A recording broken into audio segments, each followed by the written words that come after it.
There's always been an aspect of Halo 1 multiplayer that was really, really strong, which was Halo 1 had this incredibly diverse set of maps.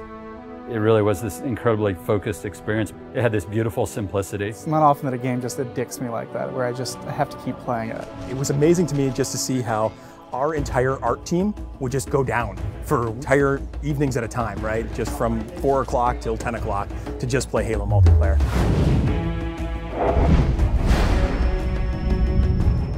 It wasn't that easy to just go through and say, oh, well, these are the maps that shipped with the original ones and this is what we're going to do, because we wanted to do something bigger around the 10th anniversary. We also had to think about the existing Reach player base, and we didn't want to fragment it. We were looking at it from the player's perspective in the current day with the current abilities and saying, how would I play this level and what do I think is missing? So we looked at maps from the Halo series entire, including Halo CE for PC and even Halo 2.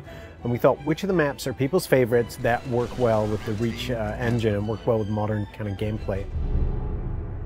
One of the things we kind of came back to was that we wanted people to take a look at the map and immediately think like, oh yeah, I loved that map. Beaver Creek was actually the first map that started the whole conversation of, are we going to enhance the maps or are we going to just do pure remakes? So for each of the maps, we're doing 2 modes. We're doing a classic mode, which is staying as true to the classic map layout as possible. And we're doing a kind of a default tweaked and refined mode. Because you have things like sprint and jetpack, we took the opportunity to put in some new spaces and some new routes. There are tunnels and areas that you can keep the flow of the gameplay moving, so it's not so much of a dead end when you get to the end of the canyon. It's still a small map. It feels bigger than it is. They don't feel as isolated. You feel very much like you're in a world that's alive and in flux. We want you to feel that pang of nostalgia in your chest every time you look at the map.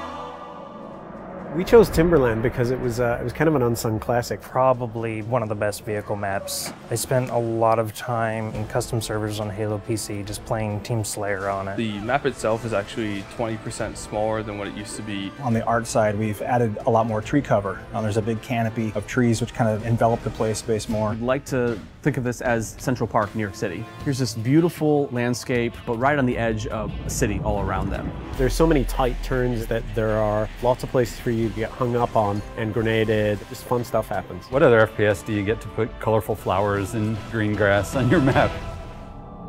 Another example of a map that was gray walls all the way through. Feel like you're just in a box with ramps. We decided to make it a prison by putting it in a place where it couldn't be accessed. We had to open up a lot of walls with windows. We even added glass to the floor. It's an interesting challenge to add navigation or even add new pathways that aren't dominated by jetpack in a purely vertical map. Added bridges and overhangs that change the flow of the map. We don't want to overdo it because if there's too much noise in a confined space, then the map gets just frustrating to navigate. The gameplay's still the same, but it makes you feel like you're in a much more dynamic world.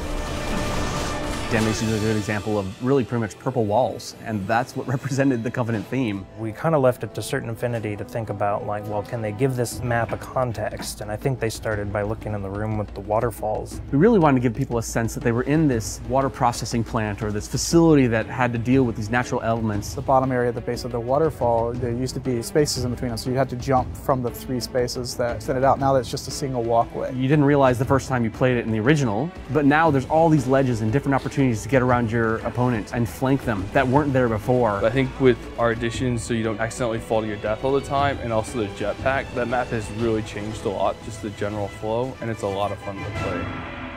This location we chose is kind of where the genesis of Firefight began. It's a place where you stop and you defend. Traditionally, Firefight, you've never really had the Marines fighting with you, and that's something we were able to do, and we thought, well, if we can pull this off, this is going to be a nice new take on Firefight. Now it's you, your friends, and some buddies, or if you're playing by yourself, now you actually have some help. Honestly, there's just nothing better than hopping online with a buddy, getting in a Warthog, just killing some grunts. It's fun.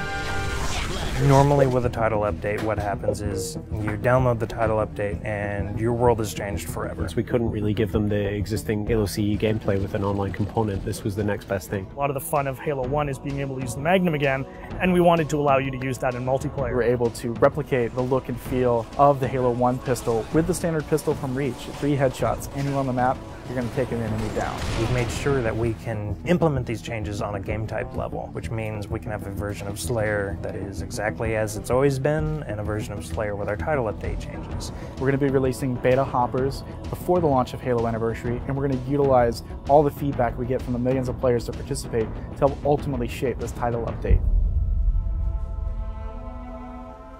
If people take away one thing from the Halo Anniversary DLC, it's the realization that those old classic maps still feel really modern. It's like a brand new map all over again once you get the armor abilities in there. The soul of all of these maps are still very present, and in fact, in many ways, they're enhanced now. Overall, the campaign and the multiplayer, it just hasn't aged in the way that we expected it to feel.